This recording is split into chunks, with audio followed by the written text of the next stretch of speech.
The Generation Gap by Benjamin McLane Spock. Rebelliousness against parents is a natural, inevitable aspect of adolescence. It assists them in giving up the comforts and security of home, achieving real independence, working for progress. The most basic problem for the young person, though he doesn't usually think of it in these terms, is to find his own identity. To find out what sort of person he really desires to be and to get started being a person. This doesn't mean just the specific job he'll take or the hobbies he'll enjoy. It means the kind of personality he'll end up with, how he'll be thought of by his friends, family, and himself. It is not so much a matter of coming to conscious decisions, it's gaining a sense of being an independent person with a job to do. There are three principal elements that go to make up the identity an individual finally achieves. First and foremost is the character he was developing all through childhood. A boy beginning at about the age of 3 has been striving to be a man just like his father and the little girl to be like her mother. So they have had to cast themselves in the molds of their parents.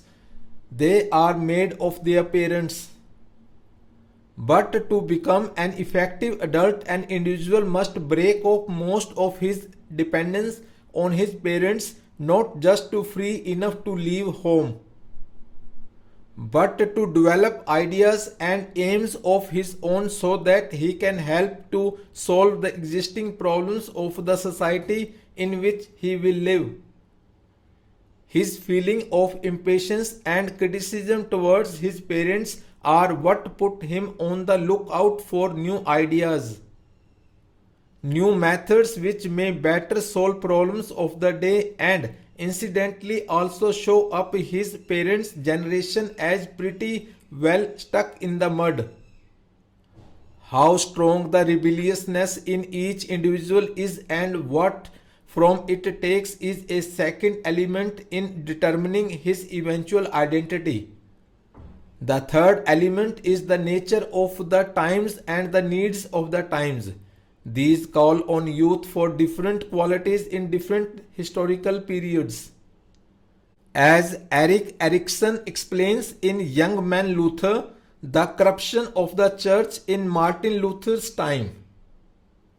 The real need for major reform inspired in Luther fearlessness, clarity, eloquence, and perseverance of heroic proportions. In a less critical age, Luther might have remained an undistinguished cleric.